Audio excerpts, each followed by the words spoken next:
The Mirror of Alchemy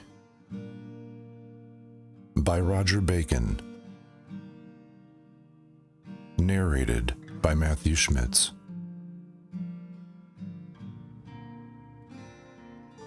Chapter 1 of the Definitions of Alchemy.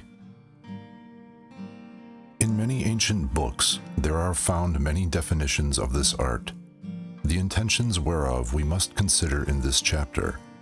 For Hermes said of this science, "Alchemy is a corporal science simply composed of one and by one, naturally conjoining things more precious, by knowledge and effect, and converting them by a natural commixtion into a better kind." A certain other said, "Alchemy is a science, teaching how to transform any kind of metal into another, and that by a proper medicine, as it appeared by many philosophers' books. Alchemy, therefore, is a science teaching how to make and compound a certain medicine, which is called elixir, the which, when it is cast upon metals or imperfect bodies, does fully perfect them in the very projection." Chapter 2 of the Natural Principles and Procreation of Minerals.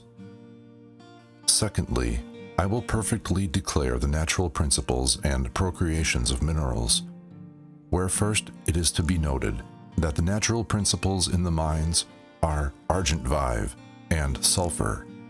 All metals and minerals, whereof there be sundry and diverse kinds, are begotten of these two. But I must tell you that nature always intends and strives to the perfection of gold, but many accidents coming between change the metals, as it is evidently to be seen in diverse of the philosophers' books. For according to the purity and impurity of the two aforesaid principles, argent vive and sulfur, pure and impure metals are endangered, to wit, gold, silver, steel, lead, copper, and iron, of whose nature, that is to say, purity and impurity, or unclean, superfluity, and defect, give ear to that which follows. Of the nature of gold. Gold is a perfect body, engendered of argent vive, pure, fixed, clear, red, and of sulfur clean, fixed, red, not burning, and it wants nothing. Of the nature of silver. Silver is a body clean, pure, and almost perfect, begotten of argent vive, pure, almost fixed, clear, and white, and of such a like sulfur. It wants nothing save a little fixation, color, and weight. Of the nature of steel. Steel is a body clean, imperfect, engendered of argent vive, pure, fixed, and not fixed, clear, white outwardly, but red inwardly, and of the like sulfur. It wants only decoction or digestion. Of the nature of lead. Lead is an unclean and imperfect body, engendered of argent vive, impure, not fixed, earthy, dressy, somewhat white outwardly and red inwardly, and of such a sulfur in part burning. It wants purity, fixation, color, and firing. Of the nature of copper. Copper is an unclean and imperfect body, engendered of argent vive, impure, not fixed, earthy, burning, red, not clear, and of the like sulfur. It wants purity, fixation, and weight, and has too much of an impure color and earthiness, not burning.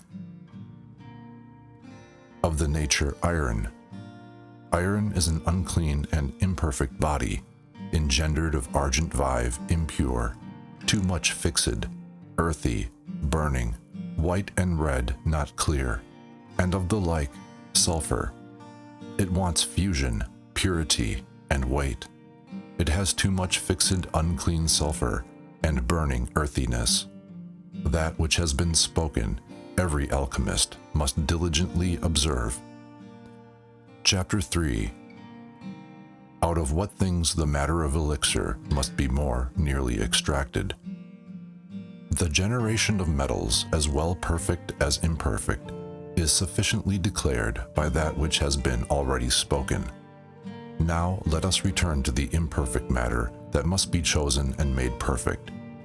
Seeing that by the former chapters we have been taught that all metals are engendered of argent vive and sulfur, and how that their impurity and uncleanness does corrupt, and that nothing may be mingled with metals which have not been made or sprung from them, it remains clean enough that no strange thing which has not his original from these two is able to perfect them, or to make a change and new transmutation of them, so that it is to be wondered at that any wise man should set his mind upon living creatures or vegetables which are far off, when there be minerals to be found near enough. Neither may we in any way think that any of the philosophers placed the art in the said remote things, except it were by way of comparison. But of the aforesaid two, all metals are made, neither does anything cleave unto them or is joined with them, not yet changes them, but that which is of them. And so of right we must take argent vive and sulfur for the matter of our stone. Neither does argent vive by itself alone, nor sulfur by itself alone, beget any metal, but of the commixtion of them both. Diverse metals and minerals are diversely brought forth. Our matter, therefore, must be chosen of the commixtion of them both. But our final secret is most excellent and most hidden, to wit, of what mineral thing that is more near than others it should be made, and in making choice hereof we must be very wary. I put the case then, if our matter were first of all drawn out of vegetables, of which sort are herbs, trees, and whatsoever springs out of the earth. Here we must first make argent vive and sulfur, by a long decoction, from which things and their operation we are excused. For nature herself offers unto us argent vive and sulfur, and if we should draw it from living creatures, of which sort is man's blood, hair, urine, excrements, hen's eggs, and what else proceed from living creatures, we must likewise out of them extract argent vive and sulfur by decoction, from which we are freed, as we were before. Or if we should choose it out of middle minerals, of which sort are all kinds of magnesia, marcasites, of tuschia, coppers, alums, borac, salts, and many other, we should likewise, as afore, extract argent vive and sulfur by decoction, from which, as from the former, we are also excused. And if we should take one of the seven spirits by itself, as argent vive, or sulfur alone, or argent vive and one of the two sulfurs, or sulfur vive, or aura pigment, or citrine arsenicum, or red alone, or the like, we should never effect it, because since nature does never perfect anything without equal commixtion of both, neither can we. From these, therefore, as from the aforesaid argent vive and sulfur in their nature, we are excused. Finally, if we should choose them, we should mix everything as it is, according to a due proportion, which no man knows, and afterward decoct it to coagulation into a solid lump. And therefore we are excused from receiving both of them in their proper nature, to wit, argent vive and sulfur, seeing we know not their proportion, and that we may meet with bodies, wherein we shall find the said things proportioned, coagulated, and gathered together, after a due manner. Keep this secret more secretly. Gold is a perfect masculine body, without any superfluity or diminution, and if it should perfect imperfect bodies mingled with it by melting only, it should be elixir to red. Silver is also a body almost perfect and feminine, which, if it should almost perfect imperfect bodies by his common melting only, it should be elixir to white, which it is not, nor cannot be, because they only are perfect. And if this perfection might be mixed with the imperfect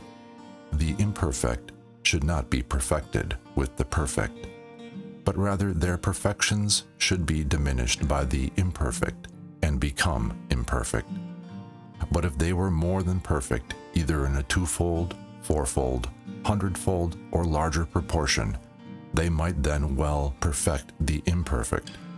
And forasmuch as nature does always work simply, the perfection which is in them is simple, inseparable, and incommissible.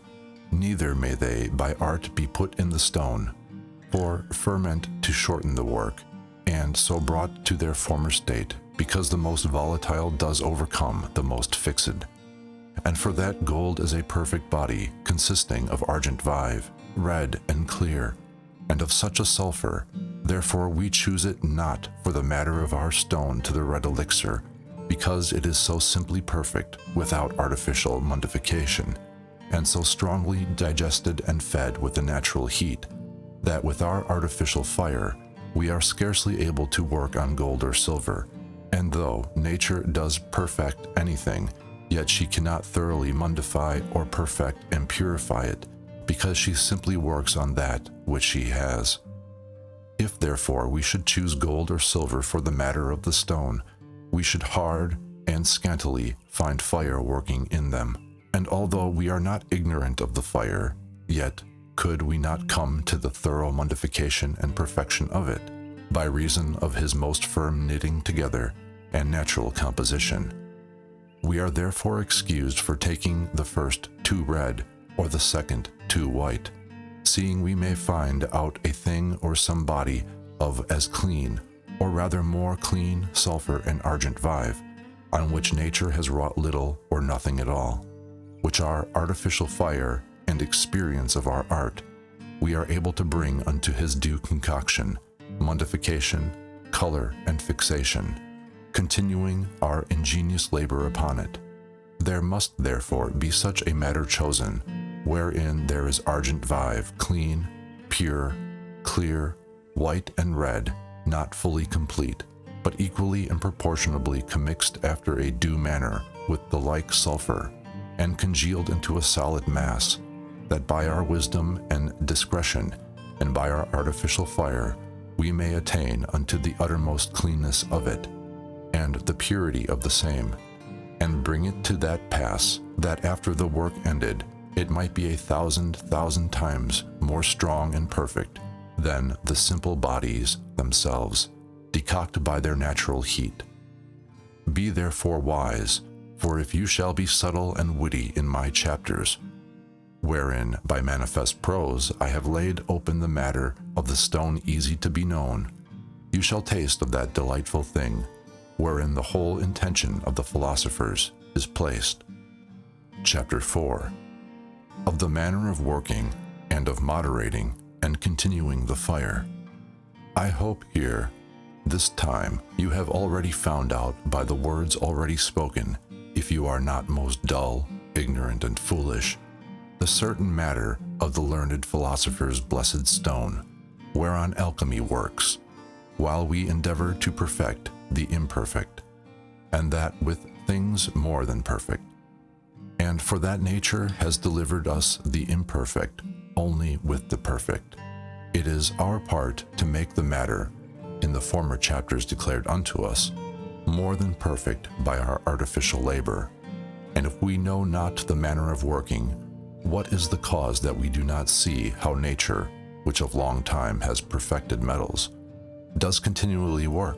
Do we not see that in the mines, through the continual heat that is in the mountains thereof, the grossness of water is so decocted and thickened that in continuance of time it becomes argent vive? And that of the fatness of the earth, through the same heat and decoction, sulfur is engendered, and that through the same heat without intermission continued in them, all metals are engendered of them according to their purity and impurity, and that nature does by decoction alone perfect or make all metals as well perfect as imperfect? Oh, extreme madness! What, I pray you, constrains you to seek perfect the foresaid things by strange melancholial and fantastical regiments. As one says, woe to you that will overcome nature and make metals more perfect than by a new regiment, or work sprung from your own senseless brains. God has given to nature a straight way, to wit, continual concoction, and you, like fools, despise it, or else know it not. Again, fire and azot are sufficient for you. And in another place, heat perfects all things. And elsewhere, see, and be not weary. And in another place, let your fire be gentle and easy, which, being always equal, may continue burning. And let it not increase, for if it does, you shall suffer great loss. And in another place, know you that in one thing, to wit, the stone, by one way, to wit, decoction, and in one vessel the whole mastery is performed. And in another place, patiently and continually, and in another place, grind it 7 times. And in another place, it is ground with fire, and in another place, this work is very like to the creation of man. For as the infant in the beginning is nourished with light meats, but the bones being strengthened with stronger, so this mastery also. First it must have an easy fire, whereby we must always work in every essence of decoction. And though we always speak of a gentle fire, yet in truth we think that in governing the work, the fire must always, by little and little, be increased and augmented unto the red. Chapter 5. Of the quality of the vessel and furnace. The means and manner of working we have already determined. Now we are to speak of the vessel and furnace, in what sort and of what things they must be made. Whereas nature by a natural fire decocts the metals in the mines, she denies the like decoction to be made without a vessel fit for it. And if we propose to imitate nature in concocting, wherefore do we reject her vessel?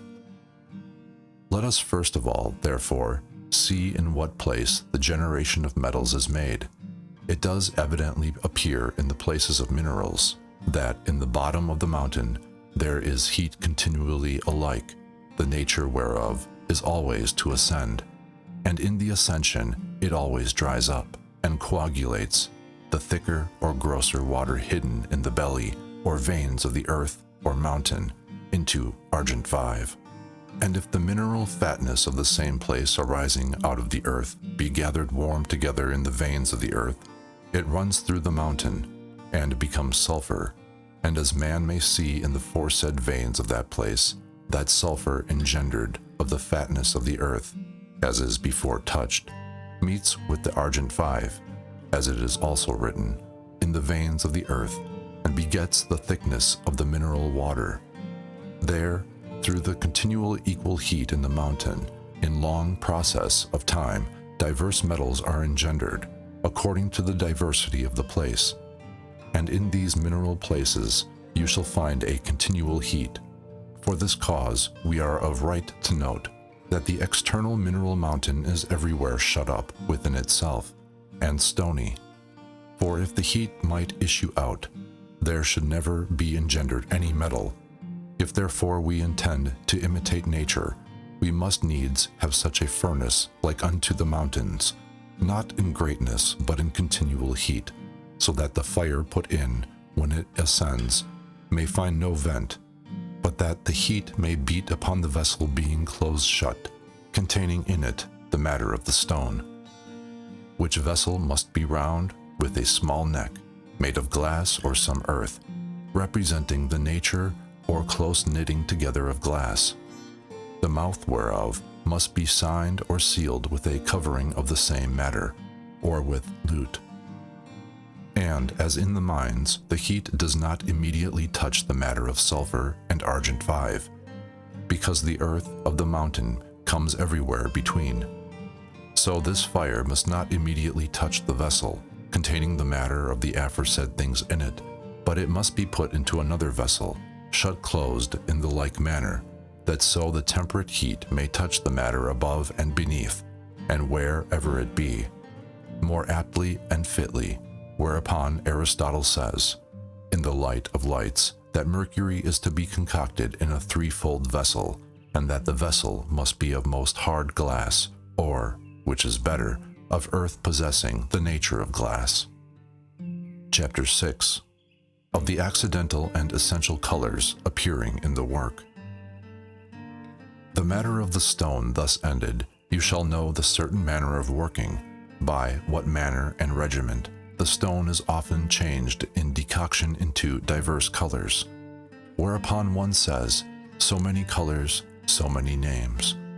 According to the diverse colors appearing in the work, the names likewise were varied by the philosophers, whereon in the first operation of our stone it is called putrefaction, and our stone is made black, whereof one says, when you find it black, know that in that blackness whiteness is hidden, and you must extract the same from his most subtle blackness. But after putrefaction it waxes red, not with a true redness of which one says, it is often red and often of a citrine color, it often melts, and is often coagulated before true whiteness. And it dissolves itself, it coagulates itself, it putrefies itself, it colors itself, it mortifies itself, it quickens itself, it makes itself black, it makes itself white, it makes itself red. It is also green, whereon another says, concoct it till it appears green unto you, and that is the soul. And another know that in that green his soul bears dominion. There appears also before whiteness the peacock's color, whereon one says thus, know you that all the colors in the world, or that may be imagined, appear before whiteness, and afterward true whiteness follows, whereof one says, when it has been decocted pure and clean, that it shines like the eyes of fishes, then are we to expect his utility, and by that time the stone is congealed around. And another says, when you shall find whiteness atop in the glass, be assured that in that whiteness redness is hidden, and this you must extract, but concoct it while it becomes all red, for between true whiteness and true redness there is a certain ash color, of which it is said, after whiteness you cannot err, for increasing the fire you shall come to an ash color, of which another says, do not set light by the ashes, for God shall give it to you molten. And then, at the last, the king is invested with a red crown by the will of God. Chapter 7. How to make projection of the medicine upon any imperfect body.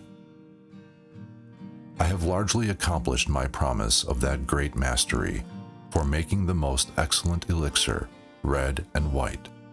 For conclusion, we are to treat of the manner of projection, which is the accomplishment of the work, the desired and the expected joy.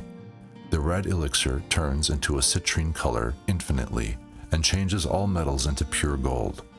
And the white elixir does infinitely whiten, and brings every metal to perfect whiteness. But we know that one metal is farther off from perfection than another, and one more near than another. And although every metal may by elixir be reduced to perfection, nevertheless the nearest are more easily, speedily, and perfectly reduced than those which are far distant. And when we meet with a metal that is near to perfection, we are thereby excused from many that are far off. And as for the metals which of them be near and which far off, which of them I say be nearest to perfection, if you are wise and discreet, you shall find to be plainly and truly set out in my chapters. And without doubt, he that is so quick-sighted in this my mirror, that by his own industry he can find out the true matter, he does full well know upon what body the medicine is to be projected to bring it to perfection. For the forerunners of this art, who have found it out by their philosophy, do point out with their finger the direct and plain way when they say, nature contains nature, nature overcomes nature, and nature meeting with her nature exceedingly rejoices and is changed into other natures. And in another place, every like rejoices in his like, for likeness is said to be the cause of friendship, whereof many philosophers have left a notable secret. Know you that the sour does quickly enter into his body, which may by no means be joined to another body. And in another place, the soul does quickly enter into his own body, which if you go about to join with another body, you shall lose your labor. For the nearness itself is more clear, and because corporeal things in this regiment are made incorporeal, and contrariwise things incorporeal corporeal, and in the shutting up of the work, the whole body is made a spiritual fixed thing, and because also that spiritual elixir evidently, whether white or red, is so greatly prepared and decocted beyond his nature, it is no marvel that it cannot be mixed with the body, on which it is projected, being only melted. It is also a hard matter to project it on 1,000,000 and more, and incontinently to penetrate and transmute them.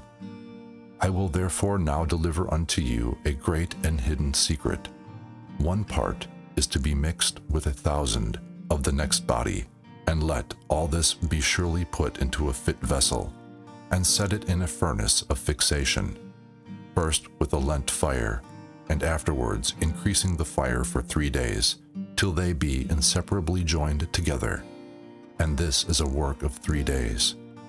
And then again, and finally every part hereof by itself must be projected upon another 1,000 parts of any near body. And this is a work of 1 day, or 1 hour, or a moment, for which our wonderful God is eternally to be praised. Here ends the Mirror of Alchemy, composed by the most learned philosopher, Roger Bacon.